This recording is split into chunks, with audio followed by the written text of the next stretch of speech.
50 years ago this week, Martin Luther King delivered his landmark I Have a Dream speech at the March on Washington. Reverend King's niece, Dr. Alveda King, is here to discuss her uncle's dream and his true legacy. This week marks the historic 50th anniversary of the March on Washington. On August 28, 1963, hundreds of thousands of Americans converged on Washington, D.C. to show support for human dignity and racial equality here in the United States. Standing before the Lincoln Memorial, Dr. Martin Luther King Jr. delivered one of the most famous speeches of the 20th century. Here's a bit of it. I have a dream that my four little children will one day live in a nation where they will not be judged by the color of their skin, but by the content of their character. I have a dream today. The content of our character. Much has changed in America since that speech, and because of it. Here to discuss the iconic moment, the 50th anniversary celebration of which she was a part, and the true legacy of Martin Luther King Jr. is his niece, Dr. Alveda King. She joins us via satellite from Atlanta. Alveda, thanks for being on the show again. Thank you, Raymond. And often I've been on your show to talk about my work at Priest for Life. And this is a little bit of a change, although Father Frank Pavone was sitting right there on the front row with me at that rally. But I do want to talk about the march and everything. Sure. Yes, well, we're gonna weave all of this together because there are interesting, I think, strands that emerged over the last few days. Let's start with a general question. What of Dr. King's dream remains undone at this point? Some people look up, they say, look, you've got a black Supreme Court justice, you've got a black president, you've got blacks and whites interacting and mingling in ways we never thought possible 50 years ago. What of the dream remains undone? 50 years ago, my mother, Mrs. Naomi King, who's still living, she was there at the rally and the bell ringing rally. Sure. My father, Reverend Alfred Daniel Williams King, A.D. And so 50 years ago, they were marching for jobs, for decent housing, for better education, for justice and freedom. And we know that there is still a great need in every community in America now and perhaps across the world for those same human elements. And so we have made some progress because 50 years ago, they were just removing the colored only, the white only, all of those signs. They were beginning to come down. So we've made some progress, but we still need those basic elements. We need to meet those basic needs. I want to talk about the 50th celebration, which happened this week. President Obama, President Jimmy Carter, President Clinton were in attendance. You were scheduled to perform a song that you had written, and there was a choir to perform it. That was in lieu of your addressing the gathering. What happened? Well, I was not going to be a speaker or a program participant, but the CEO of the Martin Luther King Center asked that we perform the song Let Freedom Ring. And thank God that King had a dream. That was a song that I wrote several years ago. And we had gotten, in our group, there were Grammy winners, Grammy credentialed persons, radio hosts who sing and minister on the radio, very professional and wonderful singers. And they were pulled from the program. Those singers never were allowed on the stage, and many of B.B. Winans' songs were played in place of it, just an excess of B.B.'s songs. And you know, the idea of political correctness emerged because there were other groups who were pushed out of the way and not allowed to come on the stage. And I began to say, why were they pushed out, and why were you pushed off the podium? I begin to see a pattern of people seeking political correctness because at the beginning of the MLK events and the I Have a Dream events, Donnie McClurkin, a gospel singer, had been invited to the kickoff concert. And a member of the homosexual community went to the mayor's office and said, he's too mean-spirited. We don't want this man singing here in Washington for these events. And Donnie, who's really a kind and loving man with a testimony of having struggled with homosexuality, and he feels that God moved and intervened in his life, the mayor's office uninvited him. and tried to hide the fact that they didn't want him to come. And as that political correctness emerged, you had two voices during the events. One voice was, let's remember Martin Luther King Jr., let's not be divided by causes, let's love each other with agape love. That was a very strong message, but we also had the political correctness. And I know for sure that President Bush was invited, and it was never announced that the reason he did not come was because he had had that heart shunt or that heart surgery. And others were invited who were not able to come. And Alveda, do you believe that was never noted? Do you believe that your pro-life activism was a reason that your song was edited off the program?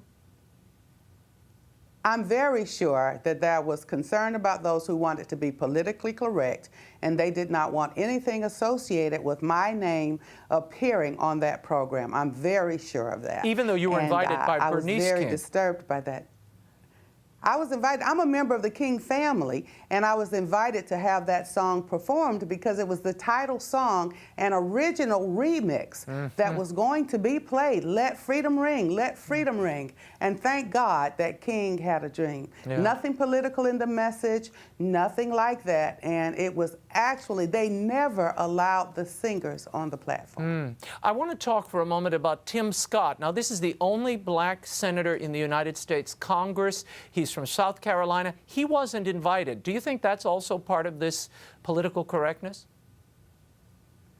I know that the event planners will say it was an oversight because they really meant to be inclusive. I know that they will say that, but it would not have been hard to find Congressman Scott's address and get that letter sent over to him. And as I say, I do know that President Bush was invited, and he sent his regrets because of the surgery, and some others were invited, but somehow their letters got lost in the mail until it was too late for them to favorably respond. Those letters that were sent out did not get to them until weeks later. That really did happen. I want to talk about the we hear from Planned Parenthood. You can see it on their website. They claim Dr. Martin Luther King supported not only Margaret Sanger's regime of sterilization and contraceptive distribution in the black community, I would imagine, but also abortion on demand. They point to a 1966 speech and an award they gave him, a Margaret Sanger Award, that was accepted by Coretta Scott King. Is that evidence that he supported and would not be pro-life today? At priestforlife.org/African American, I have an article on there and a copy of the brochure and some of the content of the speech right there, MLK and Planned Parenthood. And you can go and visit that. And the point that was made here, Martin Luther King Jr., out of his own mouth and with his own pen, expressed his pro-life views during his lifetime. One thing that he did was an advice column in Ebony magazine in the 1950s. And one young man said, "Dear Dr. King, I've been involved in a crime.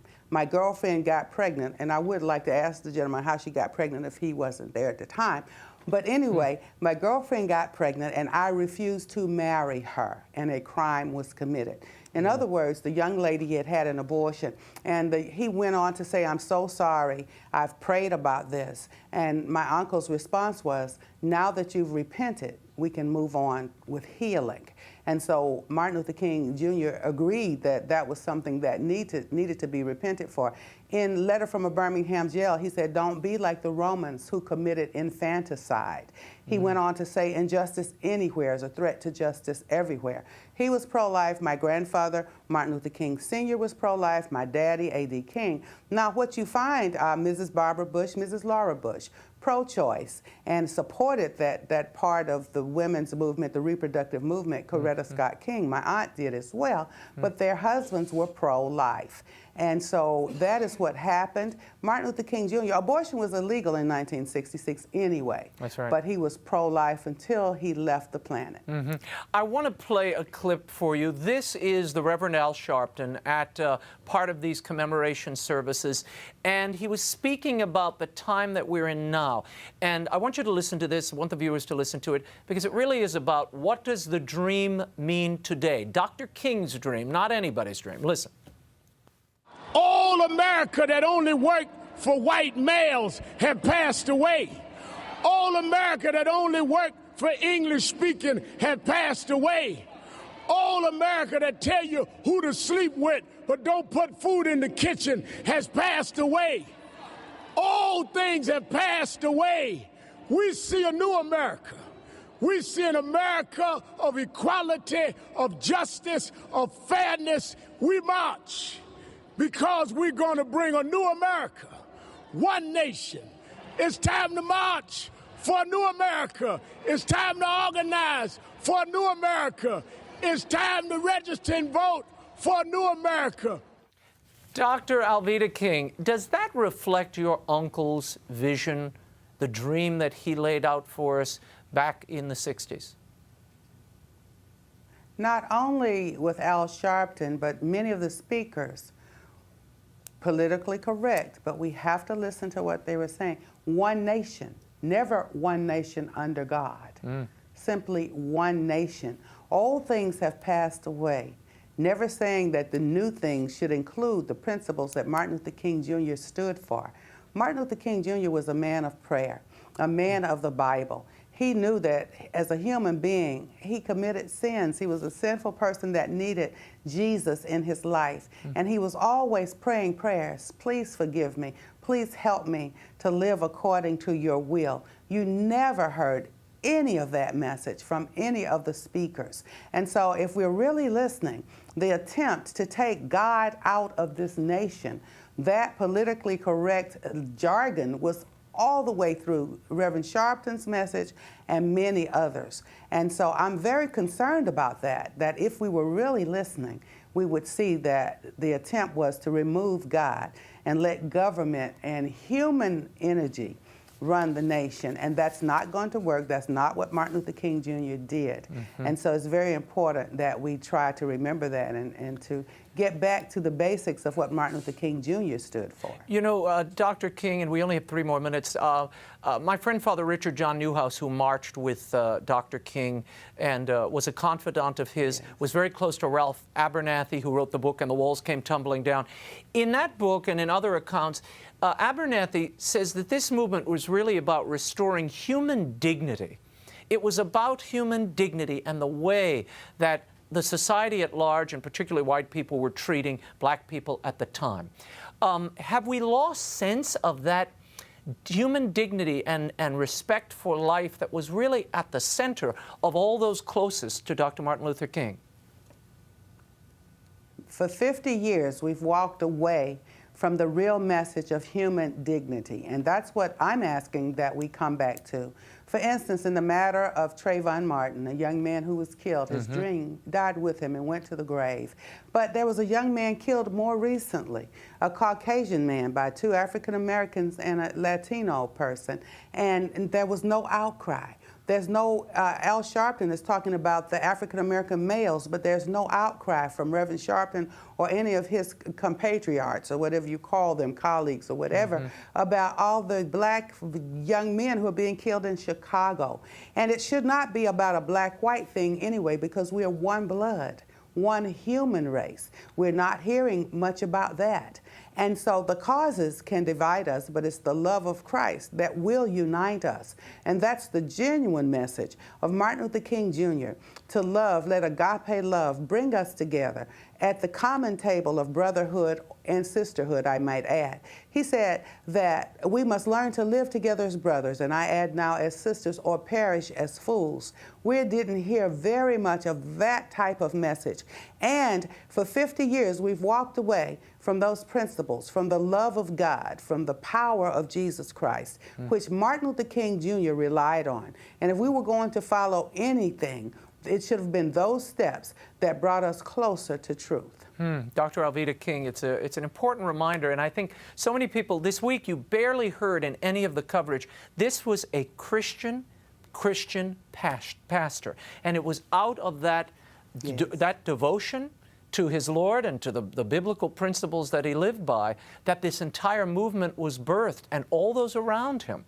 And in the early days, whether it was Jesse Jackson or Ralph Abernathy or any of the other people nearest King, they were pro-life in those early days. It wasn't until much later that we saw the sort of transformation of some of these figures. So thank you for setting the record straight and for joining us today. Let freedom ring, and thank God that King had a dream. Dr. Alveda King is the director of African American Outreach for Priests for Life. You can follow her work at priestsforlife.org.